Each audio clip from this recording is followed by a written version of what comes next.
S, continue ಮಾಡೋಣ. ಮುಂದೆ ನಾವು ನೋಡಲಿಕ್ಕಿರೋದು India's internal security architecture. Internal ಸೆಕ್ಯೂರಿಟಿಗೆ ಯಾವ್ಯಾವ ಸಂಸ್ಥೆಗಳಿದೆ, ಅವರ ಉದ್ದೇಶ, ರೋಲು ಏನೇನು ಅಂತ ಸ್ವಲ್ಪ ಬ್ರೀಫ್ ಆಗಿ ನೋಡ್ತಾ ಹೋಗೋಣ. ಮುಖ್ಯವಾಗಿ ಮಿನಿಸ್ಟ್ರಿ ಆಫ್ ಹೋಮ್ ಅಫೇರ್ಸ್, ಕೇಂದ್ರ ಗೃಹ ಸಚಿವಾಲಯ, ನೋಡಲ್ ಮಿನಿಸ್ಟ್ರಿ ಅಂತ ಕರೀತಾರೆ, ಅಂದರೆ ಉಸ್ತುವಾರಿಯನ್ನು ನೋಡ್ಕೊಳ್ಳೋದು.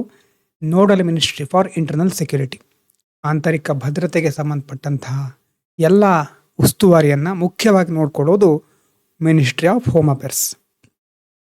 ಅಂದರೆ ಪಾಲಿಸಿ ಫಾರ್ಮುಲೇಷನ್ ಇರಬಹುದು, ಇದು ಬೇರೆ ಎಲ್ಲ ವಿಭಾಗಗಳನ್ನು ಇದರ ಅಡಿಯಲ್ಲಿ ನೋಡ್ಕೊಳ್ಳುತ್ತೆ. ನೋಡಿ, ಕೌಂಟರ್ ಇನ್ಸರ್ಜೆನ್ಸಿ ಪಾಲಿಸಿ. ಇನ್ಸರ್ಜೆನ್ಸಿ ಅಂತಂದರೆ ಈಗ ನಾರ್ತ್ ಈಸ್ಟ್ ಇನ್ಸರ್ಜೆನ್ಸಿ ಅಂತ ಜಸ್ಟ್ ಹಿಂದಿನ ವಿಡಿಯೋದಲ್ಲಿ ನೋಡಿದ್ವಿ.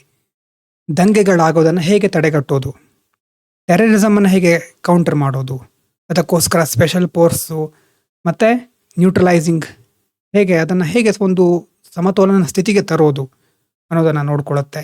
ಬಾರ್ಡರ್ ಮ್ಯಾನೇಜ್ಮೆಂಟು, ಪೊಲೀಸ್ ಮಾಡರ್ನೈಸೇಷನ್ನು ಅಲ್ವಾ, ಇದೆಲ್ಲವನ್ನು ನಿಭಾಯಿಸೋದು ministry of home affairs. Next ಅದರ ಅಡಿಯಲ್ಲೇ ಬೇರೆ ಬೇರೆ ವಿಭಾಗಗಳಿದೆ. ಇಂಟೆಲಿಜೆನ್ಸ್ ಬ್ಯೂರೋ ಬರುತ್ತೆ, IB ಅಂತ ಕರಿತೇವೆ. ಇದು ಡೊಮೆಸ್ಟಿಕ್ ಇಂಟೆಲಿಜೆನ್ಸ್ ಗ್ಯಾದರಿಂಗ್ ಮ್ಯಾಂಡೇಟ್. ನೋಡಿ, ಅಂದರೆ ಡೊಮೆಸ್ಟಿಕ್ ಅಂತಂದರೆ ದೇಶದ ಒಳಗಡೆ ದೇಶೀಯ ಮಾಹಿತಿಯನ್ನು ಕಲೆ ಹಾಕೋದು, ಅದನ್ನು ಒಟ್ಟುಗೂಡಿಸೋದು. ಇಂಟೆಲಿಜೆನ್ಸ್, ಗುಪ್ತಚರ ಇಲಾಖೆ ಅಂತ ನಾವೇನು ಕರಿತೇವೆ, ಆ ರೀತಿಯಾಗಿ ದೇಶದ ಒಳಗಡೆ ಕಾರ್ಯನಿರ್ವಹಿಸೋದು. ಥ್ರೆಟ್ ಅಸೆಸ್ಮೆಂಟ್, ರಿಸ್ಕ್ ಲೆವೆಲ್ ಯಾವ ಲೆವೆಲಿಗಿದೆ, ಅಂದರೆ ಅಪಾಯ ಯಾವ ಮಟ್ಟಕ್ಕಿದೆ. ರ್ಯಾಡಿಕಲೈಸೇಷನ್ ಮಾನಿಟರಿಂಗ್, ಫೇಸ್ಬುಕ್ಕು, ಟ್ವಿಟ್ಟರು ಅಥವಾ ಯಾವುದೇ ಒಂದು ಸೋಷಿಯಲ್ ಮೀಡಿಯಾದಲ್ಲಿ ಜನ ಯಾವ ರೀತಿ ಅದನ್ನು ಉಪಯೋಗಿಸ್ತಾ ಇದ್ದಾರೆ, ರ್ಯಾಡಿಕಲೈಸೇಷನ್ಗೆ ಒಳಗಾಗ್ತಾ ಇದ್ದಾರಾ ಅಂತ ನೋಡ್ಕೊಳ್ಳೋದು. ಮತ್ತು ಎಕ್ಸ್ಟ್ರೀಮಿಸಮ್ ಎಲ್ಲೆಲ್ಲಿದೆ ಆ ಒಂದು ನೆಟ್ವರ್ಕನ್ನು, ಆ ಜಾಲವನ್ನು ಟ್ರ್ಯಾಕ್ ಮಾಡೋದು, ಇದೆಲ್ಲ ಮಾಡೋದು ಇಂಟೆಲಿಜೆನ್ಸ್ ಬ್ಯೂರೋ. ಆದರೆ ಚಾಲೆಂಜ್ ಏನು, ಟೆಕ್ನಾಲಜಿ ತುಂಬ ಮುಂದುವರಿತಾ ಇದೆ. ನಮಗಿಂತ ಫಾಸ್ಟಾಗಿ ದುಷ್ಕರ್ಮಿಗಳು ಟೆಕ್ನಾಲಜಿನ ಚೆನ್ನಾಗಿ ಯೂಸ್ ಮಾಡ್ಕೊಳ್ತಾ ಇದ್ದಾರೆ. ಮತ್ತು ಇಡೀ ನಮ್ಮ ದೇಶ ಇಷ್ಟು ದೊಡ್ಡದಿದೆ ಅಲ್ವಾ, ಇಷ್ಟೊಂದು ಕೋಟ್ಯಾಂತರ ಜನ ಇದ್ದಾರೆ, ಭೌಗೋಳಿಕ ವೈವಿಧ್ಯತೆ ಇದೆ, geographical diversity. So because of all those reason there is a problem of intelligence overload. ತುಂಬ ಮಾಹಿತಿ ಬಂದು ಬೀಳ್ತಾ ಇರುತ್ತೆ ಒಂದೇ ದಿನಕ್ಕೆ, ಯಾವುದು ಇಂಪಾರ್ಟೆಂಟ್ ಅಲ್ಲ. ನೋಡಿ ಎಷ್ಟು ಕ್ರಿಟಿಕಲ್ ಆಗಿರುತ್ತೆ ಇಂಥ ವಿಷಯಗಳೆಲ್ಲ ಅಲ್ವಾ. ಹಾಗಾಗಿ ಸರಿಯಾದ ಮಾಹಿತಿ ಅಂತ ನಾವು ಹಿಡ್ಕೊಂಡೇ ಇದ್ದು ಬೇಕಾಗಿರೋದನ್ನು ಬಿಟ್ಬಿಟ್ರೆ ಯಾವುದನ್ನು ಬಹಳ ದೊಡ್ಡ ತಪ್ಪಾಗುತ್ತೆ ಮುಂದೆ. ಸೊ ಇಂಟೆಲಿಜೆನ್ಸ್ ಓವರ್ಲೋಡು ಮತ್ತು ಟೆಕ್ನಾಲಜಿ ಅಡಾಪ್ಟೇಷನಲ್ಲಿ ಕೆಲವು ಸಮಸ್ಯೆಗಳನ್ನು ನಾವು ನೋಡ್ಬೋದು. ಇನ್ನು ನ್ಯಾಷನಲ್ ಇನ್ವೆಸ್ಟಿಗೇಷನ್ ಏಜೆನ್ಸಿ, NIA ಅಂತ ಕರಿತೇವೆ. ಮುಖ್ಯವಾಗಿ ಇದು ಫೋಕಸ್ ಮಾಡೋದು ಟೆರರ್ ಆ್ಯಂಡ್ ನ್ಯಾಷನಲ್ ಸೆಕ್ಯೂರಿಟಿ ಅಫೆನ್ಸ್ಗಳ ಮೇಲೆ. ಇಂಟರ್ ಸ್ಟೇಟ್ ಅಂತಂದರೆ ಈಗ ಬೇರೆ ಬೇರೆ ರಾಜ್ಯಗಳಲ್ಲಿ ಏನೇನು ನಡೀತಾ ಇದೆ ಎಲ್ಲ ಕೋಆರ್ಡಿನೇಷನ್ ನೋಡ್ಕೊಳ್ಳೋದು. ಮತ್ತು ಸ್ಪೆಷಲೈಸ್ಡ್ ಎಕ್ಸ್ಪರ್ಟೈಸ್ ಇರ್ತಾರೆ, ಸೈಕಾಲಜಿಸ್ಟಿಂದ ಹಿಡಿದು ಡಾಕ್ಟರ್ಸು, ಎಲ್ಲ ರೀತಿಯಾದಂತಹ ವಿಭಾಗದವರು ಇರ್ತಾರೆ, ಮಿಲಿಟರಿಯವರು ಇರ್ತಾರೆ. ಮತ್ತು ಮಲ್ಟಿ ಲೇಯರ್ ಡಿಫೆನ್ಸ್, ಅಂದರೆ ಒಂದೇ ಆಯಾಮ ಅಲ್ಲ, ತುಂಬ ಬೇರೆ ಬೇರೆ ಆಯಾಮಗಳಿರುತ್ತೆ. Coordination and efficiency are key for complete internal security. ಬಹಳ ಇಂಪಾರ್ಟೆಂಟ್ ನೋಡಿ, ಕೋಆರ್ಡಿನೇಷನ್ ಆ್ಯಂಡ್ ಎಫಿಷಿಯನ್ಸಿ, ಎಲ್ಲ ವಿಭಾಗಗಳ ನಡುವೆ ಸಹಕಾರ ಬೇಕು, ದಕ್ಷತೆನೂ ಇರಬೇಕು. ಹೀಗಿದ್ದರೆ ಮಾತ್ರ ಇಂಟರ್ನಲ್ ಸೆಕ್ಯೂರಿಟಿ ಚೆನ್ನಾಗಿ ಮುಂದುವರಿತಾ ಇರುತ್ತೆ, ಅಥವಾ ಆ ದೇಶದ ಭದ್ರತೆ ಸುಭದ್ರವಾಗಿರುತ್ತೆ. ಇಲ್ಲದೇ ಇದ್ದರೆ ಮಿಡ್ಲಲ್ಲಿ ಬೇರೆ ಬೇರೆಯವರು ಇದನ್ನು ಅಲ್ಲಲ್ಲಿ ಅಪಾಯಗಳನ್ನು ಒಡ್ಡಬಹುದು. ಸಣ್ಣ ಅಪಾಯ ಅಂತ ಬಿಡೋದು ಮುಂದೆ ದೊಡ್ಡ ಅಪಾಯಕ್ಕೆ ಕಾರಣ ಆಗಬಹುದು. ಎಸ್, ಅರ್ಥ ಆಗಿರ್ಬೋದು ಈ ಒಂದು ಸ್ಲೈಡು. ಇದಾದಮೇಲೆ ಇನ್ನೂ ಬೇರೆ ಯಾವ್ದ್ಯಾವ್ದಿದೆ ಅಂತಂದರೆ ಮಲ್ಟಿ ಏಜೆನ್ಸಿ ಸೆಂಟರ್, NATGRIT. ನೋಡಿ, ಮಲ್ಟಿ ಏಜೆನ್ಸಿ ಸೆಂಟರ್ ಅಂತಂದರೆ ಈಗ ತುಂಬ ಬೇರೆ ವಿಭಾಗಗಳಿರುತ್ತೆ. ಅಂದರೆ ಈ ಕಡೆ ನಿಮ್ಮ ನೋಟ್ಸಲ್ಲಿ ಬೇಕಿದ್ರೆ ಎಕ್ಸ್ಟ್ರಾ ಕೊಟ್ಟಿದ್ದೇನೆ. ಇಂಟೆಲಿಜೆನ್ಸ್ ಶೇರಿಂಗು, ಬೇರೆ ಬೇರೆ ಏಜೆನ್ಸಿಗಳ ನಡುವೆ ಚೆನ್ನಾಗಿ ಸರಿಯಾಗಿ ನೋಡ್ಕೊಳ್ಳೋದು, ಎಲ್ಲ ಪರಸ್ಪರ ವಿನಿಮಯ ಆಗೋದು. ಯಾಕಂದರೆ ಇಲ್ಲಿ ಇನ್ಫಾರ್ಮೇಷನ್ ಸೈಲೋಸ್ ಅಂತ ಕರಿತೇವೆ. ಅಂದರೆ ಒಂದು ವಿಭಾಗದ ಇಂಟೆಲಿಜೆನ್ಸ್ ಅದರ ಹತ್ರ ಮಾತ್ರ ಇರುತ್ತೆ, ಸರಿಯಾಗಿ ಬೇಕಾದ ಸಮಯಕ್ಕೆ ಇನ್ನೊಂದಕ್ಕೆ ಮಾಹಿತಿ ವಿನಿಮಯ ಆಗೋದಿಲ್ಲ. ಹಾಗಾಗಿ ರಿಯಲ್ ಟೈಮ್ ಶೇರಿಂಗ್ ಇಂಪಾರ್ಟೆಂಟ್. ಇವತ್ತು ಒಂದು ಏಜೆನ್ಸಿಗೆ ಇನ್ಫಾರ್ಮೇಷನ್ ಬೇಕು ಅಂತಂದರೆ ಅದು ಆ ಕ್ಷಣಕ್ಕೆ ಅನಿವಾರ್ಯ ಆಗಿರುತ್ತೆ ಅಲ್ವಾ. ಹಾಗಾಗಿ ಯಾವ್ಯಾವಾಗಲೂ ಅದು ಕೊಟ್ಟರೆ ಸರಿ ಆಗೋದಿಲ್ಲ.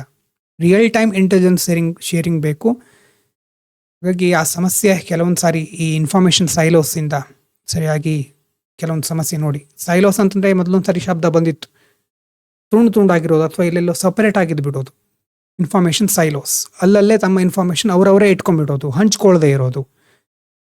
ನೆಕ್ಸ್ಟ್ ನ್ಯಾಟ್ ಗ್ರಿಡ್ ಅಂತಂದರೆ integration and data driven analysis. ಈ IB ಇದೆ ಮತ್ತು ಬೇರೆ ಬೇರೆ ರೀತಿಯಾದಂಥ ಬೇರೆ ಎಲ್ಲ ವಿಭಾಗಗಳಿಂದ ಏನು ಮಾಡ್ತಾರೆ, ಇನ್ಫಾರ್ಮೇಷನ್ ಇಂಟಿಗ್ರೇಟ್ ಮಾಡೋದು, ಡೇಟಾಬೇಸ್ ಕ್ರಿಯೇಟ್ ಮಾಡ್ತಾರೆ. ಒಬ್ಬ ದುಷ್ಕರ್ಮಿ, ಒಂದು ಸಂಶಯಾಸ್ಪದ ವ್ಯಕ್ತಿ ಅಂತಂದರೆ ಟ್ರಾವೆಲ್, ಫಿನಾನ್ಷಿಯಲ್ ಆ್ಯಕ್ಟಿವಿಟಿ, ಡೇಟಾಬೇಸು ಎಲ್ಲ ರೀತಿ ಮಾಹಿತಿಯನ್ನು ಕಲೆಕ್ಟ್ ಮಾಡಿ ಇಟ್ಕೊಳ್ತಾರೆ.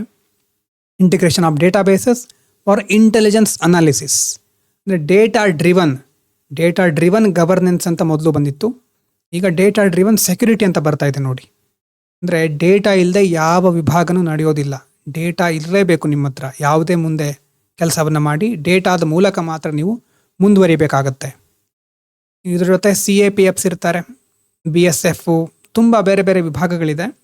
ಪ್ರತಿಯೊಂದನ್ನು ಬಾಹ್ಯಾರ್ಟ್ ಮಾಡಬೇಕು ಅಂತಲ್ಲ, ಆದರೆ ಓವರ್ ಆಲ್ ಸ್ಟ್ರಕ್ಚರ್ ನೆನಪಿರಲಿ. ಒಂದು PYQ ಇದೆ ಮುಂದೆ, ಅಲ್ಲಿ ಸಹ ನಾವು ಇದನ್ನು ನೋಡ್ತೇವೆ.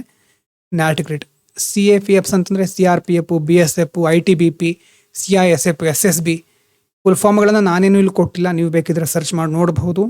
ಪ್ರತಿಯೊಂದು ಯಾವ್ಯಾವ ವಿಭಾಗ ಏನು ಸಂಪೂರ್ಣ ಸ್ಟ್ರಕ್ಚರ್ನ ಬಾಹ್ಯಾರ್ಟ್ ಮಾಡೋದ್ರಿಂದ ಈಗ ಉಪಯೋಗ ಇಲ್ಲ. ನಿಧಾನವಾಗಿ ಒಂದೊಂದನ್ನು ನೋಡ್ತಾ ಹೋಗಿ, ಒಂದು ದಿನಕ್ಕೆಲ್ಲ ಬಾಹ್ಯಾರ್ಟ್ ಮಾಡ್ಲಿಕ್ಕೆ ಹೋಗಬೇಡಿ. ಇವಿಷ್ಟು ಇರುತ್ತೆ ಅಂತ ಮೊದಲು ಗೊತ್ತಿರಲಿ. ತುಂಬ ಡೈವರ್ಸ್ ರೋಲ್ಸ್ ಇರುತ್ತೆ. ಅಂದರೆ CAPFಲಿ ಫ್ರಂಟ್ ಲೈನ್ ರೋಲ್ ನೋಡಿ, most important front line institution. ಇದ್ರ ಜೊತೆ ಸ್ಟೇಟ್ ಪೊಲೀಸ್ನು, ನಾವೀಗ ರಾಜ್ಯದಲ್ಲಿ ಏನು ಪೊಲೀಸರು ಇರ್ತಾರೆ ಅವರ ಒಂದು ಪಾತ್ರ ಸಹ ದೊಡ್ಡದಿರುತ್ತೆ. ಎಲ್ಲ ಇಂಟಿಗ್ರೇಟ್ ಮಾಡೋದು, ಪರಸ್ಪರ ಸಹಕಾರವನ್ನು ಕೊಡೋದು. ಆದರೆ ಸ್ಟೇಟ್ ಪೊಲೀಸ್ ವ್ಯವಸ್ಥೆಯಲ್ಲಿ ಏನು ಚಾಲೆಂಜಸ್ ಇದೆ ಅಂತಂದರೆ ವೇಕೆನ್ಸಿ ಅಲ್ವಾ. ಎಷ್ಟು ವೇಕೆನ್ಸಿಗಳಿದ್ರೂ ಸಹ ಅದನ್ನು ಫಿಲ್ ಮಾಡೋದಿಲ್ಲ. ಅಲ್ಲೂ ಸಹ ಕೆಲವು ಕರಪ್ಷನ್ ಅಂತ ಹೇಳ್ಬೋದು, ಸಿಸ್ಟಮಿಕ್ ಫೇಲ್ಯೂರ್ಗಳಿದೆ, ಟ್ರೈನಿಂಗ್ ಡೆಫಿಸಿಟ್ ಇದೆ. ಅಂದರೆ ಹೊಸದಾಗಿ ಬಂದವರಿಗೆ ಸಮಸ್ಯೆಗಳನ್ನು ನಿಭಾಯಿಸೋದ್ರ ಬಗ್ಗೆ ಮಾಹಿತಿ ಇರೋದಿಲ್ಲ, ಅಥವಾ ಕೆಲವೊಂದು ಸಿಚುವೇಶನ್ಗಳು ನಮ್ಗೆ ಗೊತ್ತಿಲ್ಲದೆ ಬಂದುಬಿಡುತ್ತೆ, ಅದನ್ನು ಮೊದಲು ಊಹೆನೂ ಮಾಡಿರೋದಿಲ್ಲ. ಅದಕ್ಕೆ ಟ್ರೈನಿಂಗು, ಪ್ರೆಡಿಕ್ಟಿವ್ ಇಂಟೆಲಿಜೆನ್ಸ್, ಈ ಥರ ಕೆಲವೊಂದು ವಿಭಾಗಗಳನ್ನು ನಾವು ತಿಳ್ಕೊಂಡಿರಬೇಕಾಗತ್ತೆ. ಅದು ನಮ್ಮ ದೇಶದಲ್ಲಿ ಕೊರತೆ ಇದೆ ಅದರದ್ದು. ರಿಸೋರ್ಸ್ ಕನ್ಸ್ಟ್ರೆಂಟ್ ಎಲ್ಲ ಕಡೆ ಇರೋ ಸಮಸ್ಯೆ. ಅಂದರೆ ಪೊಲೀಸರಿಗೆ ಬೇಕಾದಂತಹ ಸಂಪನ್ಮೂಲಗಳ ಕೊರತೆ ಇದೆ. ಹಾಗಾಗಿ ಸ್ಟೇಟ್ ಪೊಲೀಸ್ ರಿಫಾರ್ಮ್ಗಳನ್ನು ನಾವು ಮಾಡಲೇಬೇಕಾಗತ್ತೆ. CAPF ಸಪೋರ್ಟ್ ಇರ್ಬೋದು, ಮತ್ತು ಹೋಮ್ ಅಫೇರ್ಸ್, ಕೇಂದ್ರ ಗೃಹ ಸಚಿವಾಲಯ ಇರಬಹುದು. ಪ್ರತಿಯೊಂದರ ಪರಸ್ಪರ ಸಹಕಾರ ಇದ್ದರೆ ಮಾತ್ರ ಸೆಕ್ಯೂರಿಟಿ ಲಾಂಗ್ ಟರ್ಮ್ನಲ್ಲಿ ಸಸ್ಟೈನ್ ಆಗುತ್ತೆ. ಇನ್ನು ನಮ್ಮ ದೇಶದಲ್ಲಿ ಇಂಟರ್ನಲ್ ಸೆಕ್ಯೂರಿಟಿಗೆ ಸಂಬಂಧಪಟ್ಟ ಹಾಗೆ ಏನೇನು ರಿಫಾರ್ಮ್ಗಳನ್ನು ತಂದಿದ್ದಾರೆ, ಮುಖ್ಯವಾದ ಕಾನೂನುಗಳು ಮತ್ತು ಕಮಿಟಿಗಳು ಯಾವ್ದ್ಯಾವುದು ಅಂತ ನೋಡೋದಾದರೆ, ಮೊದಲನೇದು UAPA, unlawful activities prevention act. ಅಂದರೆ ಈಗ ಟೆರರಿಸ್ಟ್ ಆರ್ಗನೈಸೇಷನ್ ಅಂತ ಯಾವುದಾದ್ರೂ ಇದ್ದರೆ ಅದನ್ನು ಬ್ಯಾನ್ ಮಾಡೋದು, ಆ್ಯಂಟಿ ಎಕ್ಸ್ಟ್ರೀಮಿಸಮ್ ಪಾಲಿಸಿಯನ್ನು ಇಂಪ್ಲಿಮೆಂಟ್ ಮಾಡೋದು, ಮತ್ತು it's a primary anti terror legislation for proscribing groups and prosecuting terror financing. ಉಗ್ರಗಾಮಿ ಸಂಘಟನೆಗಳಿಗೆ ಹಣಕಾಸಿನ ಹರಿವು ಇಲ್ಲಿಂದಲೋ ಒಂದು ಕಡೆಯಿಂದ ಹೋಗ್ತಾ ಇರುತ್ತೆ, ಅದನ್ನು ತಡೆಗಟ್ಟೋದಿರಬಹುದು, ಮತ್ತು ಆ ಸಂಘಟನೆಗಳನ್ನು ಬ್ಯಾನ್ ಮಾಡೋದು, ಅವರ ಆ್ಯಕ್ಟಿವಿಟಿಗಳನ್ನು ಸಪ್ರೆಸ್ ಮಾಡೋದು, ಅದೆಲ್ಲವನ್ನು UAPA ಗುರಿಯಾಗಿಟ್ಕೊಂಡಿದೆ. ಇದಾದಮೇಲೆ ನ್ಯಾಷನಲ್ ಇನ್ವೆಸ್ಟಿಗೇಷನ್ ಏಜೆನ್ಸಿ NIA, ಅದು 2008ನ ಆ್ಯಕ್ಟ್ ಮೂಲಕ ಬಂದಿದೆ. ಒಂದು ಸೆಂಟ್ರಲೈಸ್ ಏಜೆನ್ಸಿ, ಅದು ಟೆರರ್ ಅಫೆನ್ಸನ್ನು ಹ್ಯಾಂಡಲ್ ಮಾಡಲಿಕ್ಕೆ ಇಂಟರ್ ಸ್ಟೇಟ್ ಬ್ಯಾರಿಯರ್ಗಳನ್ನು ಓವರ್ಕಮ್ ಮಾಡಿ ಇಡೀ ದೇಶದಲ್ಲಿ ಈ ಟೆರರ್ ಅಫೆನ್ಸ್ಗಳನ್ನು ರಿಮೂವ್ ಮಾಡೋದು ಅಥವಾ ಅದನ್ನು ಹತ್ತಿಕ್ಕೋದು ನ್ಯಾಷನಲ್ ಇನ್ವೆಸ್ಟಿಗೇಷನ್ ಏಜೆನ್ಸಿಯ ಒಂದು ಗುರಿ. ಇನ್ನು ಸರ್ಕಾರ ಫಾರೆಸ್ಟ್ ರೈಟ್ಸ್ ಆ್ಯಕ್ಟ್ ಅಂತ ತಂದಿದೆ. ಯಾಕಂತಂದರೆ ಎಷ್ಟೋ ಸಾರಿ ಈ ಟ್ರೈಬಲ್ ಪೀಪಲ್ಗಳನ್ನು ರ್ಯಾಡಿಕಲೈಸ್ ಮಾಡಿಬಿಡ್ತಾರೆ ಅಂತ, ಟ್ರೈಬಲ್ ಪೀಪಲ್ಗಳಿಗೋಸ್ಕರನೇ ಅವರ ಗ್ರಿವ್ಯಾನ್ಸ್ಗಳನ್ನು, ಅವರ ಕುಂದುಕೊರತೆಗಳನ್ನು ಬಗೆಹರಿಸಲಿಕ್ಕೆ, ಅಡ್ರೆಸ್ ಮಾಡಲಿಕ್ಕೆ, ಮತ್ತು ಅವರ ಲ್ಯಾಂಡ್ ರೈಟ್ಸು ಮತ್ತು ಅವರ ಮೈನರ್ ಫಾರೆಸ್ಟ್ ಪ್ರೊಡ್ಯೂಸ್ ಅಂತ ಕರೀತೇವೆ, ಕಾಡಿನಲ್ಲಿರ್ತಾರೆ ಅವರು, ಕಾಡಿನಲ್ಲಿರೋ ಎಷ್ಟೋ ಪ್ರೊಡ್ಯೂಸಿಗೆ ಅವರು ಓನರ್ಶಿಪ್ ಪಡ್ಕೊಂಡಿರ್ತಾರೆ. ಆ ರೀತಿಯಾದಂಥ ಕೆಲವು ಹಕ್ಕುಗಳನ್ನು ಈ ಫಾರೆಸ್ಟ್ ರೈಟ್ಸ್ ಆ್ಯಕ್ಟ್ ಟ್ರೈಬಲ್ ಪೀಪಲ್ಗಳಿಗೆ ಕೊಡುತ್ತೆ. ಮುಖ್ಯವಾದ ಉದ್ದೇಶ, ಕಾನ್ಸೆಪ್ಟ್ ಏನಿಲ್ಲಿ, ಸರ್ಕಾರ ಏನು ಪ್ರಯತ್ನ ಮಾಡ್ತಾ ಇದೆ, ಒಂದು UAPA NIA ಈ ಮೂಲಕ ಸೆಕ್ಯೂರಿಟಿಯನ್ನು ಇನ್ನಷ್ಟು ಬಲಪಡಿಸ್ತಾ ಇದೆ. ಫಾರೆಸ್ಟ್ ರೈಟ್ಸ್ ಆ್ಯಕ್ಟ್ ಮೂಲಕ ಏಲಿಯನೇಷನ್ ಅನ್ನುವಂಥ ಒಂದು ಫೀಲಿಂಗ್ ಇತ್ತಲ್ವ, ಅದನ್ನು ದೂರಪಡಿಸ್ಲಿಕ್ಕೆ ನೋಡ್ತಾ ಇದೆ. ಮತ್ತು ಪೇಸಾ ಆ್ಯಕ್ಟ್ ಅಲ್ವಾ, ಪಂಚಾಯತ್ಗಳಿಗೆ ಸಂಬಂಧಪಟ್ಟಿದ್ದು. ಅದರಲ್ಲೂ ಟ್ರೈಬಲ್ ರೀಜನ್ಗಳಲ್ಲಿ ಸೆಲ್ಫ್ ಗವರ್ನೆನ್ಸ್, ಅವರ ಗ್ರಾಮ ಸಭೆ ಗ್ರಾಮ ಪಂಚಾಯತ್ಗಳಿಗೆ ತುಂಬ ಒಂದು ಪವರನ್ನು, ಅಧಿಕಾರವನ್ನು ಕೊಡುತ್ತೆ. ಗ್ರಾಮ ಸಭಾ power over minor minerals and licences. ಅಲ್ಲಿನ ಗ್ರಾಮ ಸಭಾದ ಒಂದು ಒಪ್ಪಿಗೆ ಇದ್ದರೆ ಮಾತ್ರ ಅಲ್ಲಿ ಮೈನಿಂಗ್ ಮಾಡಬಹುದು. ಈ ರೀತಿಯಾದ ಹಕ್ಕುಗಳನ್ನು, ಪವರನ್ನು ಪೆಸಾ ಆ್ಯಕ್ಟ್ 1996 ಟ್ರೈಬಲ್ ಸೆಲ್ಫ್ ಗವರ್ನೆನ್ಸ್ಗೆ ಕೊಡ್ತಾ ಇದೆ. ಇನ್ನು ಕೆಲವೊಂದು ಕಮಿಟಿಗಳೇನು ಹೇಳುತ್ತೆ, law and development necessary balance ಅಲ್ವಾ. ಲಾ ಆ್ಯಂಡ್ ಡೆವಲಪ್ಮೆಂಟ್ ಇದ್ದರೆ ಮಾತ್ರ, ಕಾನೂನುಗಳು ಬೇಕು ನಮಗೆ. ಮೇಲ್ಗಡೆ ಹೇಳಿದಾಗೆ UAPA, NIA, forest right act, PESA act, ಇದೆಲ್ಲ ಕಾನೂನುಗಳು ಬಹಳ ಇಂಪಾರ್ಟೆಂಟೇ. ಅದ್ರ ಜೊತೆ ಡೆವಲಪ್ಮೆಂಟ್ ಸಹ ಆಗಲೇಬೇಕು. ಕಾನೂನುಗಳು ಕೇವಲ ಪೇಪರ್ ಮೇಲೆ ಇರಬಾರ್ದು, ಇಂಪ್ಲಿಮೆಂಟ್ ಆಗಬೇಕು. ಸೊ ಎರಡನ್ನ ಬ್ಯಾಲೆನ್ಸ್ ಮಾಡ್ಕೊಂಡು ಹೋಗಬೇಕು. ಮತ್ತು ಬಂದ್ಯೋಪಾಧ್ಯಾಯ ಕಮಿಟಿ ಏನು ಹೇಳುತ್ತೆ ಅಂತಂದರೆ, the development deficit key finding. ಆ ಕಮಿಟಿ ಪ್ರಕಾರ development deficits are the root cause. Security must be supported by comprehensive development. ಎಲ್ಲಿ ಈ ಡೆವಲಪ್ಮೆಂಟ್, ಅಭಿವೃದ್ಧಿ ಸರಿಯಾಗಿ ಆಗ್ತಾ ಇಲ್ವೋ ಅಲ್ಲಿ ಇಂತಹ ಇನ್ಸರ್ಜೆಂಟ್ ಆ್ಯಕ್ಟಿವಿಟೀಸ್ಗಳು, ಮಾವೋಯಿಸ್ಟ್ಗಳು ಅಥವಾ ಎಕ್ಸ್ಟ್ರೀಮಿಸಮ್ ಆ್ಯಕ್ಟಿವಿಟೀಸ್ಗಳು ಹೆಚ್ಚಾಗ್ತಾ ಇವೆ. ಸೊ ಮೊದಲು ಆ ಡೆವಲಪ್ಮೆಂಟ್ ಡೆಫಿಸಿಟನ್ನು ಕಡಿಮೆ ಮಾಡಬೇಕು. ನಾವು ಕಾಂಪ್ರಿಹೆನ್ಸಿವ್ ಡೆವಲಪ್ಮೆಂಟ್ ಮೂಲಕ ನಾವು ಸೆಕ್ಯೂರಿಟಿಯನ್ನು ಸಪೋರ್ಟ್ ಮಾಡಬಹುದು ಅಂತ ಯಾರು ಹೇಳ್ತಾರೆ, ಬಂದ್ಯೋಪಾಧ್ಯಾಯ ಕಮಿಟಿ ಹೇಳುತ್ತೆ. ಇನ್ನು ಸೆಕೆಂಡ್ ARC ಎಲ್ಲ ಕಡೆ ಇದು ಮೆನ್ಷನ್ ಆಗ್ತಾನೆ ಇರುತ್ತೆ.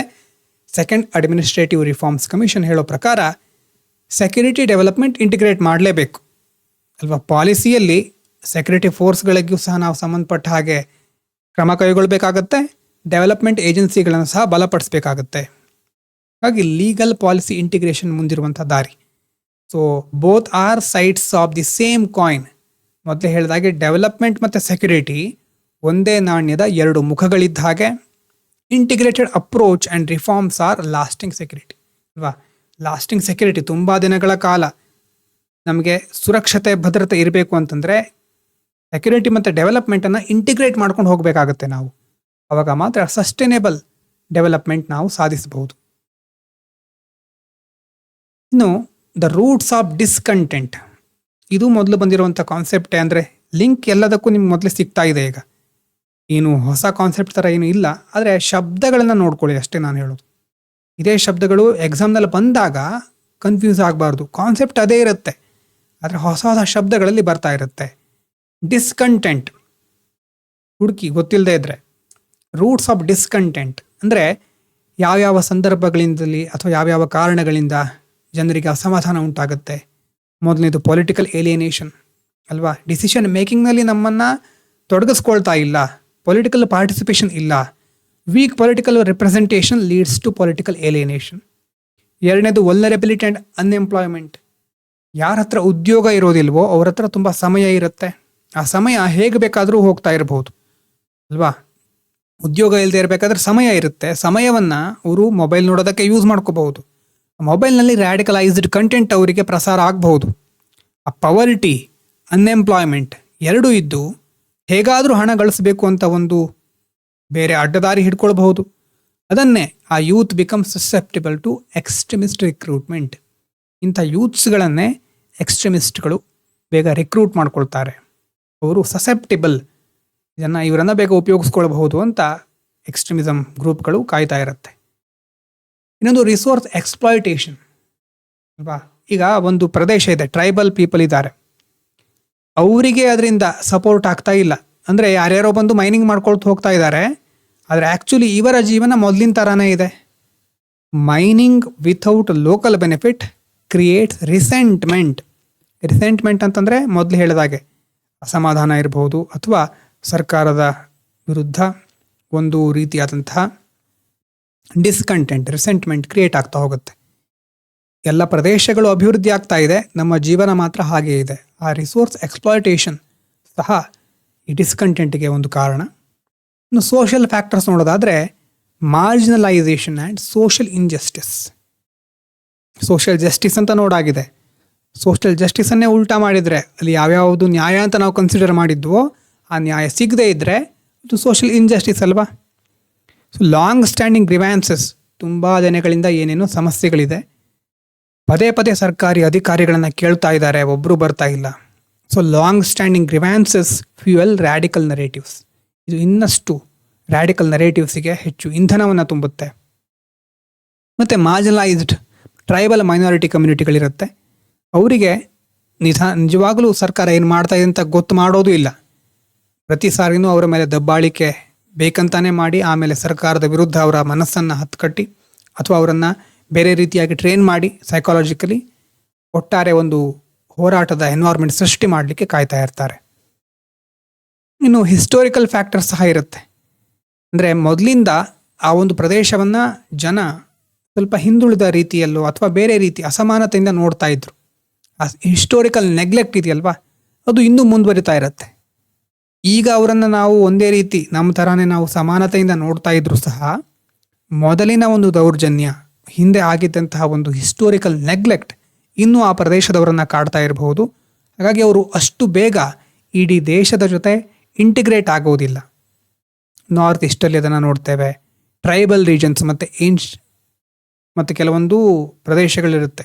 ಅಂದರೆ ಈಗ ಉದಾಹರಣೆಗೆ ಟ್ರೈಬಲ್ ರೀಜನ್ ಆಯಿತು, ಮತ್ತು ಕಾಶ್ಮೀರದಲ್ಲಿ ಕೆಲವೊಂದು ಗುಂಪುಗಳಿದೆ ಅಲ್ವಾ, ಅಂಥವರು ಸಹ ಭಾರತದ ಜೊತೆ ಅಷ್ಟು ಬೇಗ ಒಂದುಗೂಡಲಿಕ್ಕೆ ಮನಸ್ಸು ಮಾಡೋದಿಲ್ಲ. ಆ ಪಾಸ್ಟ್ ಮತ್ತು ಪ್ರೆಸೆಂಟ್ ಒಂದೇ ಅಂತ ಅವರು ಕನ್ಸಿಡರ್ ಮಾಡಿರ್ತಾರೆ. ಇನ್ನು ಇಷ್ಟೇ ಅಲ್ಲ, ಗವರ್ನೆನ್ಸ್ ಫೇಲ್ಯೂರ್ಗಳು ಮೊದಲಿಂದ ಇರುತ್ತೆ. ಅಲ್ಲ, ಕರಪ್ಷನ್ ಇರಬಹುದು, ಅಥವಾ ಸರ್ವಿಸ್ ಡೆಲಿವರಿ ಸರಿಯಾಗಿ ಆಗ್ತಾ ಇರೋದಿಲ್ಲ, ಸ್ಲಮ್ಗಳು ಹೆಚ್ಚಾಗ್ತಾ ಹೋಗಿರುತ್ತೆ, ಇನ್ಸ್ಟಿಟ್ಯೂಷನ್ಗಳಿರುತ್ತೆ. ಅಂದರೆ ಕೋರ್ಟ್ ಇರಬಹುದು, ಯಾವುದೇ ಒಂದು ವಿಭಾಗ ಇರಬಹುದು, ಜಸ್ಟಿಸ್ ಬಹಳ ಬೇಗ ಸಿಕ್ಕೋದಿಲ್ಲ. Delayed justice is denied justice ಅಂತ ಕರೀತಾರೆ. ತುಂಬ ವರ್ಷಗಳಿಂದ ಅಲಿತಾ ಇರ್ತಾರೆ ಒಬ್ಬ ಬಡ ವ್ಯಕ್ತಿ. ಆ ವ್ಯಕ್ತಿಯ ಫೀಸು, ಲಾಯರ್ ಫೀಸ್ ಅಥವಾ ಏನೇನೋ ತುಂಬಲಿಕ್ಕೆ ಅವರ ಆಸ್ತಿ ಪಾಸ್ತಿ ಎಲ್ಲ ಕರಗಿ ಹೋಗಿರುತ್ತೆ. ಜಸ್ಟಿಸ್ ಡಿಲೇ ಆಗ್ತಾ ಇದ್ದ ಹಾಗೆ ವ್ಯವಸ್ಥೆ ಮೇಲಿನ ನಂಬಿಕೆ ಹೊರಟು ಹೋಗುತ್ತೆ. Governance failures. ಇನ್ನು ಟೆಕ್ನಾಲಜಿಕಲ್ ಫ್ಯಾಕ್ಟರ್ಸ್ ಅಲ್ವಾ. ಈಗ ಹೊಸ ಹೊಸ ತಂತ್ರಜ್ಞಾನ ಬಂದಿರೋದನ್ನು ಎಕ್ಸ್ಟ್ರೀಮಿಸ್ಟ್ಗಳು ವೆಪನ್ ಥರ ಯೂಸ್ ಮಾಡ್ಕೊಳ್ತಾ ಇದ್ದಾರೆ. ವೈರಲ್ ಪ್ರೊಪಗ್ಯಾಂಡ ಇರಬಹುದು, ಸೋಷಿಯಲ್ ಮೀಡಿಯಾದಲ್ಲಿ ರಿಕ್ರೂಟ್ ಮಾಡ್ಕೊಳ್ಳೋದು, ಡಿಜಿಟಲ್ ರ್ಯಾಡಿಕಲೈಸೇಷನ್ನು, ಎನ್ಕ್ರಿಪ್ಟೆಡ್ ಕಮ್ಯುನಿಕೇಷನ್. ಅಂದರೆ ಎನ್ಕ್ರಿಪ್ಟ್ ಆಗಿರೋದು ಅಂತಂದರೆ ಅಷ್ಟು ಸುಲಭವಾಗಿ ಭೇದಿಸ್ಲಿಕ್ಕೆ ಆಗೋದಿಲ್ಲ. ಮೆಸೇಜ್ ನೋಡಲಿಕ್ಕೆ ಸಿಂಪಲ್ ಹಾಯ್ ಹಲೋ ಅಂತ ಇದ್ದರೆ, ಹಿಂದ್ಗಡೆ ಅದರಿಂದ ಬೇರೆ ಯಾವುದೋ ಒಂದು ಗುಪ್ತಚರ ಸಂದೇಶ ಇರಬಹುದು, ಎನ್ಕ್ರಿಪ್ಟ್ ಮಾಡಿರ್ತಾರೆ. ಅದು ಯಾರಿಗೆ ಸೇರಬೇಕೋ ಅವ್ರಿಗೆ ಮಾತ್ರ ಗೊತ್ತಾಗುತ್ತೆ. ಮಿಡ್ಲಲ್ಲಿ ಅದನ್ನು ನೋಡಿದರೂ ಸಹ ಅದು ಗೊತ್ತಾಗೋದಿಲ್ಲ ಏನು ಹೇಳಿದ್ದಾರೆ ಅಂತ. ಇನ್ನು data flows to vulnerable population. ಯಾರು ದುರ್ಬಲ ವರ್ಗದವರು ಇರ್ತಾರೋ ಅವರು ಬಹಳ ಬೇಗ ಇಂತಹ ಒಂದು ಕೃತ್ಯಗಳಿಗೆ ತುತ್ತಾಗಬಹುದು. ಇನ್ನು ಜಿಯೋ ಪೊಲಿಟಿಕಲ್ ಫ್ಯಾಕ್ಟರ್ಸ್ ನೋಡೋದಾದರೆ, ಬರೀ ನಮ್ಮ ದೇಶದಿಂದ ಮಾತ್ರ ಈ ಸಮಸ್ಯೆ ಕ್ರಿಯೇಟ್ ಆಗ್ತಾ ಇರೋದಿಲ್ಲ. ಬೇರೆ ಬೇರೆ ದೇಶಗಳಿಂದ ಇದಕ್ಕೆ ಫಂಡಿಂಗ್ ಬರ್ತಾ ಇದೆ. ಕೆಲವೊಂದು ಪ್ರದೇಶಗಳಲ್ಲಿ ಟ್ರೈನಿಂಗ್ ಕೊಡ್ತಾ ಇದ್ದಾರೆ, ಕೆಲವೊಂದು ಪ್ರದೇಶಗಳು ಪ್ರೊಪಗ್ಯಾಂಡವನ್ನು ಹರಡ್ತಾ ಇವೆ. ಸೊ ಒಂದು ಪ್ರದೇಶಕ್ಕೆ ಮಾತ್ರ ಅಲ್ಲ, ಜಿಯೋ ಪೊಲಿಟಿಕಲ್ ಅಂತ ಕರಿತೇವೆ, ಭೌಗೋಳಿಕ ರಾಜಕೀಯ ಸಮಸ್ಯೆ ಅಂತ, ಅದೆಲ್ಲ ಸಹ ಇಲ್ಲಿ ಮ್ಯಾಟ್ರ್ ಆಗ್ತಾ ಇದೆ. ಇನ್ನು ಐಡೆಂಟಿಟಿ ಬೇಸ್ಡ್ ಡ್ರೈವರ್ಸ್. ಜನರಿಗೆ ಯಾವುದೇ ಪ್ರದೇಶದವರಾಗಿರಲಿ ಅವರಿಗೇನು ಬೇಕು? ರೆಕಗ್ನಿಷನ್ ಬೇಕು, ರೆಸ್ಪೆಕ್ಟ್ ಬೇಕು, ಪ್ರೊಟೆಕ್ಷನ್ ಬೇಕು ಅಲ್ವಾ. ಇದಿಲ್ಲದೆ ಇದ್ದರೆ ಆವಾಗ ಆದಷ್ಟು ಬೇಗ ಅವರು ಒಂದು ಬೇರೆ ವಿರೋಧಿ ಭಾವನೆಯನ್ನು ಸೃಷ್ಟಿ ಮಾಡ್ಕೊಳ್ಬಹುದು ಅವರೊಳಗಡೆನೆ. ಹಾಗಾಗಿ these drivers is critical for UPSC. ಯಾವುದಕ್ಕೆ? ಸೋಷಿಯಲ್ ಜಸ್ಟಿಸಿಗೂ important, inclusive development, national security, ಎಲ್ಲ ಕಡೆನೂ ಈ ಒಂದು ಮೇಲ್ಗಡೆ ಇರುವಂಥ ಫೇಲ್ಯೂರ್ಗಳಿರ್ಬೋದು, ಟೆಕ್ನಾಲಜಿಕಲ್ ಫ್ಯಾಕ್ಟರ್ಸು, ಜಿಯೋಪೊಲಿಟಿಕಲ್ ಫ್ಯಾಕ್ಟರ್ಸು ಎಲ್ಲ ಇಂಪಾರ್ಟೆಂಟ್ ಆಗ್ತಾ ಹೋಗುತ್ತೆ. ಒಂದನ್ನು ನೀವು ಗಮನಿಸಿದರೆ, ಒಂದು ಕರೆಕ್ಟಾಗಿ ನೋಡ್ಕೊಳ್ಳಿ, ಎಲ್ಲ ವಿಷಯವನ್ನು ಇಂಟಿಗ್ರೇಟ್ ಮಾಡೋದು, ಎಲ್ಲ ಆಯಾಮಗಳಿಂದ ನೋಡೋದು ಕಲ್ತ್ಕೊಳ್ಳಿ. ಸೋಷಿಯಲ್ ಜಸ್ಟಿಸಲ್ಲಿ ಕೆಲವೊಂದು ಸಮಸ್ಯೆಗಳನ್ನು ನೋಡಿದ್ವಿ, ಆ ಸಮಸ್ಯೆಗಳೇ ಇಲ್ಲಿ ಇಂಟರ್ನಲ್ ಸೆಕ್ಯೂರಿಟಿಗೆ ಧಕ್ಕೆ ತರಬಹುದು. ಇಂಟರ್ನಲ್ ಸೆಕ್ಯೂರಿಟಿಗೆ ಧಕ್ಕೆ ತರೋದ್ರಲ್ಲಿ ಗವರ್ನೆನ್ಸ್ ಫ್ಯಾಕ್ಟರ್ಗಳು ಕಾರಣ ಆಗಿರಬಹುದು ಅಲ್ವಾ. ಸೊಸೈಟಿಯಿಂದ ಸೋಷಿಯಲ್ ಜಸ್ಟಿಸ್, ಆಮೇಲೆ ಗವರ್ನೆನ್ಸ್, ಆಮೇಲೆ ಇಂಟರ್ನಲ್ ಸೆಕ್ಯೂರಿಟಿ, ಹೀಗೆ ಪ್ರತಿಯೊಂದನ್ನು ಡಿವೈಡ್ ಮಾಡಿ ನೋಡೋದಲ್ಲ, ಇಂಟಿಗ್ರೇಟ್ ಆಗಿ ನೋಡೋದು. ಆವಾಗ ಒಂದು ಆನ್ಸರಲ್ಲೇ ಎಲ್ಲ ಫ್ಯಾಕ್ಟರ್ಗಳನ್ನು ತರುವಂಥ ಕೆಪಾಸಿಟಿ ನಿಮಗೆ ಬೆಳೆಯುತ್ತೆ. ಎಸ್, ನೆಕ್ಸ್ಟ್ ಏನೇನು ಚಾಲೆಂಜಸ್ ಇದೆ, ಆಪರೇಷನಲ್ ಚಾಲೆಂಜಸ್ ಮತ್ತು ಗ್ರೌಂಡ್ ರಿಯಾಲಿಟಿ ನೋಡೋದಾದರೆ, ಇಂಟೆಲಿಜೆನ್ಸ್ ಚಾಲೆಂಜ್, ಹ್ಯೂಮನ್ ಗ್ಯಾಪ್ಸ್ ಅಲ್ವಾ, ಲೋಕಲ್ ಲ್ಯಾಂಗ್ವೇಜ್ ಬ್ಯಾರಿಯರ್ಸ್. ಈಗ ಸೇನೆಯಲ್ಲಿರ್ತಾರೆ, ಮಿಲಿಟರಿಯಲ್ಲಿರ್ತಾರೆ, ಅವರಿಗೆ ಹಿಂದಿ ಬರಬಹುದು ಅಥವಾ ಯಾವುದೋ ಒಂದು ಭಾಷೆ ಬರಬಹುದು. ಇಂಟೆಲಿಜೆನ್ಸ್ ಗ್ಯಾದರ್ ಮಾಡಬೇಕು ಅಂತಂದರೆ ಆಯಾ ಪ್ರದೇಶದ ಲೋಕಲ್ ಡೈಲೆಕ್ಟ್ ಅಂತ ಏನು ಕರಿತೇವೆ, ಸ್ಥಳೀಯ ಭಾಷೆ, ಅದನ್ನು ತಿಳ್ಕೊಂಡಿರಬೇಕು. ಅದನ್ನು ತಿಳ್ಕೊಂಡಿದ್ರೆ ಮಾತ್ರ ಚೆನ್ನಾಗಿ ಮಾಹಿತಿ ಸಿಗುತ್ತೆ, ಗ್ರೌಂಡ್ ರಿಯಾಲಿಟಿಯಲ್ಲಿ ಏನಾಗ್ತಾ ಇದೆ ಅಂತ ಗೊತ್ತಾಗುತ್ತೆ. ಆ ಲ್ಯಾಂಗ್ವೇಜ್ ಬ್ಯಾರಿಯರ್ ಒಂದಿದೆ. ಅದ್ರ ಜೊತೆ ಟೆರೇನ್ ನೋಡಿ, ಈ ಎಕ್ಸ್ಟ್ರೀಮಿಸ್ಟ್ಗಳು, ಮಾವೋವಾದಿಗಳೆಲ್ಲ ಇರೋದು ಡೆನ್ಸ್ ಫಾರೆಸ್ಟ್ ಮತ್ತು ಮೌಂಟೇನಿಯಸ್ ರೀಜನ್ಸ್ ಅಲ್ವಾ, ರಿಮೋಟ್ ವಿಲೇಜ್, ಐಸೋಲೇಟ್ ಆಗಿರುತ್ತೆ. ಅದು ಅಷ್ಟು ಸುಲಭವಾಗಿ ಹೋಗಿ ಸರ್ಚ್ ಮಾಡಲಿಕ್ಕೆ ಆಗೋದಿಲ್ಲ. ಮತ್ತು ಕಂಡ ತಕ್ಷಣ ಗುಂಡು ಹಾಕಲಿಕ್ಕೆ ಅಲ್ಲಿ ವಲ್ನರೇಬಲ್ ಪಾಪ್ಯುಲೇಷನ್ ಇರಬಹುದು, ಅಮಾಯಕ ವ್ಯಕ್ತಿಗಳು ಇರಬಹುದು. ಹಾಗಾಗಿ ಬಹಳ ತುಂಬ ಜಾಗರೂಕತೆಯಿಂದ ಇಂಥ ವಿಷಯಗಳನ್ನು ನಿಭಾಯಿಸಬೇಕಾಗತ್ತೆ. ಇದ್ರ ಜೊತೆ ಆವಾಗಲೇ ಹೇಳಿದಾಗೆ fear of extremist prevents public cooperation. ಎಕ್ಸ್ಟ್ರೀಮಿಸ್ಟ್ಗಳು ಮೊದಲೇ ಬಂದು ಅಲ್ಲಿನ ಜನರಿಗೆ ನೋಡಿ, ಸರ್ಕಾರದಿಂದ ಬರ್ತಾರೆ, ಅವರಿಗೆ ಯಾವುದೇ ಮಾಹಿತಿ ಕೊಡಬೇಡಿ, ಕೊಟ್ಟರೆ ನಿಮ್ಮ ಮೇಲೆ ಅವರು ಇನ್ನಷ್ಟು ದಬ್ಬಾಳಿಕೆ ಮಾಡ್ತಾರೆ, ಈ ರೀತಿ ಮೊದಲೇ ಅವರನ್ನು ಇನ್ಫ್ಲುಯೆನ್ಸ್ ಮಾಡಿ ಹೋಗಿರಬಹುದು. ನಿಮಗೆ ತಪ್ಪು ಮಾಹಿತಿ ಕೊಡಬಹುದು ಅಲ್ಲಿನ ಜನ ಅಲ್ವಾ. ಸೊ ಹ್ಯೂಮನ್ ಇಂಟೆಲಿಜೆನ್ಸ್ ಗ್ಯಾಪ್ ಇರುತ್ತೆ. ಮತ್ತು ಏಜೆನ್ಸಿಗಳ ನಡುವೆ ಒಂದು ಆ ಸಮಸ್ಯೆ ಆದರೆ, ಇನ್ನು ನಮ್ಮ ಹಂತದ ಸಮಸ್ಯೆ ಅಂದರೆ ನಾವು ಏಜೆನ್ಸಿ ಪರ ಕೆಲಸ ಮಾಡ್ತಾ ಇದ್ದರೆ state police, central forces, IB ಇವರ ನಡುವೆ ಒಂದು ಸಮನ್ವಯ ಇರೋದಿಲ್ಲ. ಪ್ರತಿಯೊಂದು ಏಜೆನ್ಸಿ ತಾನೇ ಹೆಚ್ಚು ಅಂತ ಕೂತ್ಕೊಂಡ್ಬಿಟ್ರೆ ಆವಾಗ ನ್ಯಾಷನಲ್ ಸೆಕ್ಯೂರಿಟಿ, ಇಂಟರ್ನಲ್ ಸೆಕ್ಯೂರಿಟಿ ಚೆನ್ನಾಗಿರೋದಿಲ್ಲ. Multiple agencies often operate separately. ನನ್ನ ಕೆಲಸ ನಾನು ಮಾಡ್ಕೊಳ್ತೇನೆ, ನಿಮ್ಮ ಕೆಲಸ ನೀವು ಮಾಡ್ಕೊಳ್ಳಿ, ಆ ರೀತಿ ಆಗಿಬಿಟ್ರೆ ಇನ್ಫಾರ್ಮೇಷನ್ ಸೈಲೋಸ್ ಲಿಮಿಟ್ ಎಫೆಕ್ಟಿವ್ನೆಸ್, ಪರಿಣಾಮಕಾರಿಯಾಗಿ ಕೆಲಸಗಳನ್ನು ಮಾಡಲಿಕ್ಕೆ ಆಗೋದಿಲ್ಲ.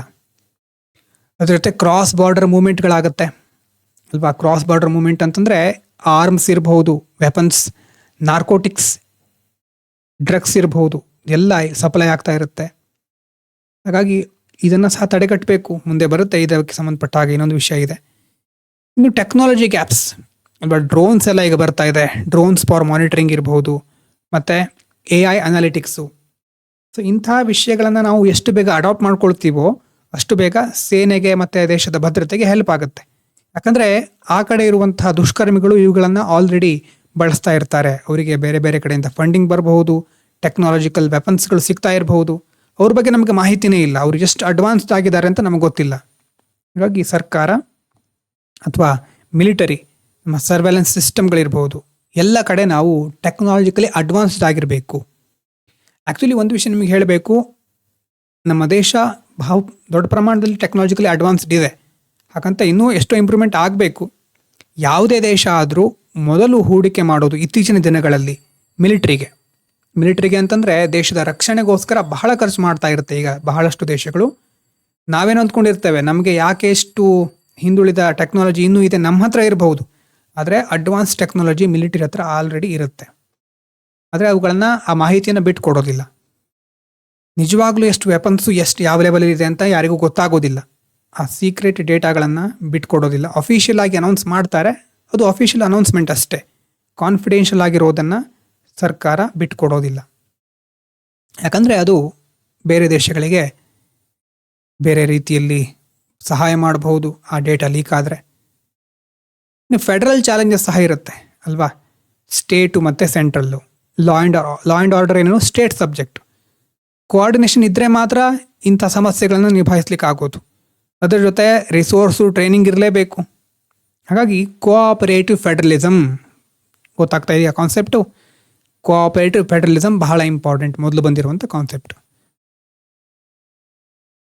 ಇನ್ನು ಸರ್ಕಾರ ಏನೇನು ಕ್ರಮಗಳನ್ನು ಕೈಗೊಂಡಿದೆ, ಗವರ್ಮೆಂಟ್ ರೆಸ್ಪಾನ್ಸ್, ಪಾಲಿಸಿ ಮೆಜರ್ಗಳನ್ನು ನೋಡೋದಾದರೆ, ಈಗಾಗಲೇ ಹೇಳಿದಾಗೆ intelligence based operation, real time data monitoring ಮಾಡ್ತಾ ಇದ್ದೇವೆ.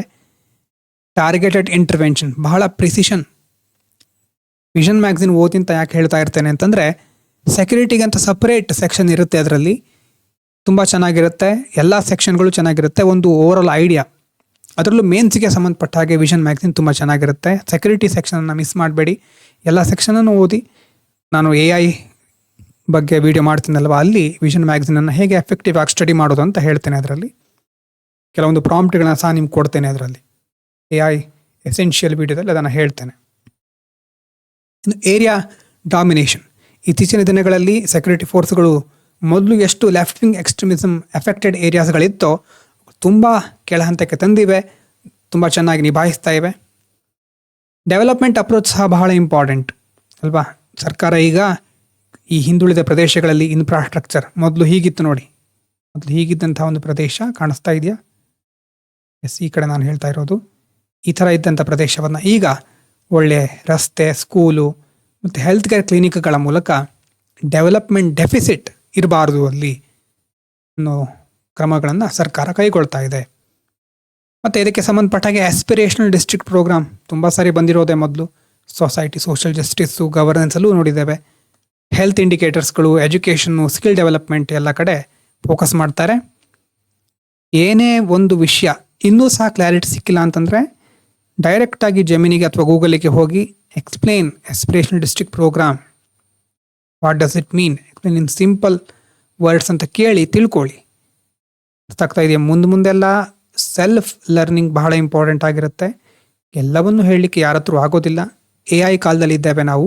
ಸೆಲ್ಫ್ ಸ್ಟಡಿ ಮಾಡದೇ ಇದ್ದರೆ ಮಾಡೋರು ನಿಮ್ಮನ್ನು ಹಿಂದೆ ಉಳಿಸಿ ಮುಂದೆ ಹೋಗಿರ್ತಾರೆ.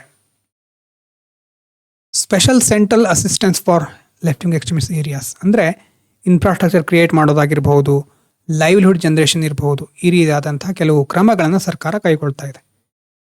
ಸೊ ಮೊದಲು ಕಾನ್ಫ್ಲಿಕ್ಟ್ ಇತ್ತು, ಈಗ ಸೆಕ್ಯೂರಿಟಿ ಅಪ್ರೋಚ್ ಜೊತೆ ಡೆವಲಪ್ಮೆಂಟ್ ಅಪ್ರೋಚ್ ಎರಡನ್ನು ಸಹ ಸಮತೋಲನಗೊಳಿಸ್ಕೊಳ್ತಾ ಹೋಗ್ತಾ ಇದ್ದೇವೆ. ಹೀಗಾಗಿ ಮುಂದೆ ಪೀಸ್ಫುಲ್ ಮತ್ತು ಪ್ರಾಸ್ಪರಸ್ ಕಮ್ಯುನಿಟಿಯನ್ನು ನಾವು ಅಲ್ಲಿ ಎಸ್ಟಾಬ್ಲಿಷ್ ಮಾಡಬಹುದು ಅನ್ನುವಂಥ ಒಂದು ಹೋಪ್ ಇಟ್ಕೊಂಡಿದ್ದೇವೆ.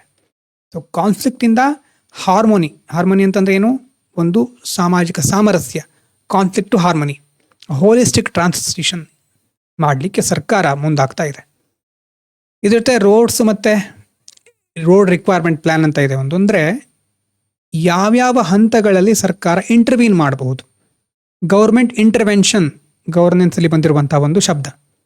ಸರ್ಕಾರ ಎಲ್ಲಿ ಬಂದು ತನ್ನ ಕೆಲಸಗಳನ್ನು ಕೈಗೊಳ್ಳಬಹುದು ನೋಡಿ. ಇಲ್ಲಿ ಫಿಸಿಕಲ್ ಆ್ಯಂಕರ್ ಅಂತ ಒಂದು ಬಂತು, ಟೆಕ್ನಾಲಜಿ ಆ್ಯಂಕರ್, ಮೂರನೇದು ಸೋಷಿಯಲ್ ಆ್ಯಂಕರ್. ಫಿಸಿಕಲ್ ಆ್ಯಂಕರ್ ಅಂತಂದರೆ ಅಲ್ಲಿಗೆ ಬೇಕಾದಂತಹ ಇನ್ಫ್ರಾಸ್ಟ್ರಕ್ಚರ್, ಕನೆಕ್ಟಿವಿಟಿ, ಗವರ್ನೆನ್ಸ್ ಇದನ್ನೆಲ್ಲ ರೀಚ್ ಮಾಡೋದು, ಜನರಿಗೆ ತಲುಪಿಸೋದು ಅಲ್ವಾ. ಅಂದರೆ ರೋಡ್ ಇರ್ಬೋದು, ಲೋಕಲ್ ಮಾರ್ಕೆಟ್ ಇರ್ಬೋದು, ಎಕನಾಮಿಕಲಿ ಆ ರೀಜನ್ನ ಇಂಟಿಗ್ರೇಟ್ ಮಾಡೋದು, ಗವರ್ನೆನ್ಸ್ ಆಡಳಿತ ವ್ಯವಸ್ಥೆಗಳನ್ನು ಸರಿಯಾಗಿ ತಲುಪಿಸೋದು. ಅದ್ರ ಜೊತೆ ಟೆಕ್ನಾಲಜಿಕಲಿ ಪೊಲೀಸ್ ವ್ಯವಸ್ಥೆಯನ್ನು ಮಾಡರ್ನೈಸ್ ಮಾಡೋದು, ಎಫೆಕ್ಟಿವ್ ಆಗಿ ಬಳಸ್ಕೊಳ್ಳೋದು ಟೆಕ್ನಾಲಜಿಯನ್ನು. ಇನ್ನು ಸೋಷಿಯಲ್ ಆ್ಯಂಕರ್ ಅಂತಂದರೆ village committee, youth engagement, civic action programme ಅಂತಂದರೆ ಈಗ ಅಲ್ಲಿನ ಜನರ ಕಮ್ಯುನಿಟಿ ಪಾರ್ಟಿಸಿಪೇಷನ್ ಇಲ್ಲದೆ ಯಾವ ಒಂದು ಯೋಜನೆಯು ಫಲಕಾರಿ ಆಗೋದಿಲ್ಲ ಅಂತ ಗವರ್ನೆನ್ಸಲ್ಲಿ ಓದಿದ್ದೀವಿ. ಅದೇ ಥರನೇ ಸೆಕ್ಯೂರಿಟಿಗೆ ಸಂಬಂಧಪಟ್ಟ ಹಾಗೂ ನಾವೇ ನೋಡಬೇಕಾಗತ್ತೆ. ಅಲ್ಲಿನ ವಿಲೇಜ್ ಪೀಪಲ್, ಸಾಮಾನ್ಯ ಜನರು ಅಥವಾ ಲೋಕಲ್ ಸ್ಥಳೀಯರ ಒಂದು ಸಹಕಾರ ಇಲ್ಲದೆ ನೀವು ಚೆನ್ನಾಗಿ ಯಾವುದೇ ಒಂದು ಯೋಜನೆ ಇರಬಹುದು, ಕಾರ್ಯಾಚರಣೆ ಇರಬಹುದು, ನಿರ್ವಹಿಸ್ಲಿಕ್ಕೆ ಆಗೋದಿಲ್ಲ. ವಿಲೇಜ್ ಕಮಿಟಿ ಮತ್ತು ಅಲ್ಲಿನ ಯೂತ್ಸು ಅವರನ್ನು ಸಪೋರ್ಟ್ ನೀವು ತೆಗೆದುಕೊಂಡು ಮುಂದೆ ಹೋಗಬೇಕಾಗತ್ತೆ. ಅಚೀವ್ಮೆಂಟ್ಸ್ ಏನು? ಇದೆಲ್ಲ ಮಾಡಿದ ಸರ್ಕಾರ. ಇದರಿಂದ ಕನೆಕ್ಟಿವಿಟಿ ಇಂಪ್ರೂವ್ ಆಗಿದೆ. ಅಫೆಕ್ಟೆಡ್ ಡಿಸ್ಟ್ರಿಕ್ಟ್ಗಳಿತ್ತು ಮೊದಲು, ತುಂಬ ಎಕ್ಸ್ಟ್ರೀಮಿಸಮಿಂದ ಅಫೆಕ್ಟ್ ಆಗಿರೋ ಡಿಸ್ಟ್ರಿಕ್ಟ್ಗಳ ಸಂಖ್ಯೆ ಅದರಲ್ಲಿ ಇಳಿಕೆಯನ್ನು ಕಾಣ್ತಾ ಇದ್ದೇವೆ. ಮತ್ತು significant decline in left wing extremism ವೈಲೆನ್ಸಲ್ಲೂ ಕಡಿಮೆ ಆಗ್ತಾ ಇದೆ. ಆದರೆ ಕೆಲವೊಂದು ಸಮಸ್ಯೆಗಳು, ಲೋಕಲ್ ಕೆಪಾಸಿಟಿ ಕನ್ಸ್ಟೆಂಟ್ಗಳು ಇದೆ. ಏನು? Uneven implementation. ಎಲ್ಲ ಕಡೆ ಒಂದೇ ರೀತಿ ಚೆನ್ನಾಗಿ ಇಂಪ್ಲಿಮೆಂಟ್ ಆಗ್ತಾ ಇಲ್ಲ. ಕೆಲವೊಂದು ಪ್ರದೇಶದಲ್ಲಿ ಇದೆಲ್ಲ ಚೆನ್ನಾಗಿದೆ, ರೋಡ್ಸ್ ಚೆನ್ನಾಗಿದೆ, ಟೆಕ್ನಾಲಜಿ ಇದೆ, ಸೋಷಿಯಲ್ ಆ್ಯಂಕರ್ ಚೆನ್ನಾಗಿದೆ. ಆದರೆ ಇನ್ಯಾವುದೋ ಒಂದು ವಿಭಾಗದಲ್ಲಿ ಇಷ್ಟೆಲ್ಲ ಮುಂದುವರೆದಿಲ್ಲ ಆ ಒಂದು ಪ್ರದೇಶ. ಅವಾಗೇನಾಗುತ್ತೆ, ಮತ್ತೆ ಆ ಒಂದು ರಿಸೆಂಟ್ಮೆಂಟ್ ಕಾಡ್ತಾ ಹೋಗುತ್ತೆ ಅಲ್ವಾ. ಜನರಿಗೆ ಪಕ್ಕದ ಹಳ್ಳಿ ಬೆಳೀತಾ ಇದೆ, ನಮ್ಮನ್ನು ನೆಗ್ಲೆಕ್ಟ್ ಮಾಡ್ತಾ ಇದ್ದಾರೆ, ಈ ಭಾವನೆ ಇನ್ನಷ್ಟು ಜಾಸ್ತಿ ಆಗ್ತಾ ಹೋಗುತ್ತೆ. ಸೊ ಸ್ಟಾಫ್ಸ್ ಇಲ್ಲ, ಮತ್ತು ಸರ್ಕಾರದ ಹತ್ರ ಸಪ್ಲೈ ಇರಬಹುದು, ಇನ್ಫ್ರಾಸ್ಟ್ರಕ್ಚರ್ ಇರಬಹುದು, ಬ್ಯೂರೋಕ್ರಾಸಿ ಸ್ಲೋ ಡೌನು ಅಲ್ವಾ, ಅಧಿಕಾರಶಾಹಿ ತುಂಬ ವಿಳಂಬವನ್ನು ಮಾಡ್ತಾ ಇರುತ್ತೆ. ಈ ಸಮಸ್ಯೆಗಳನ್ನು ನಾವು ನೋಡ್ತಾ ಇದ್ದೇವೆ. ಇದ್ರ ಜೊತೆ ಇತ್ತೀಚಿನ ದಿನಗಳಲ್ಲಿ ಏನೇನು ಕಾನ್ಫ್ಲಿಕ್ಟ್ ಇದೆ ಇದು ಒಂದನ್ನು ನೋಡಿ ಈ ವಿಡಿಯೋನ ಎಂಡ್ ಮಾಡೋಣ.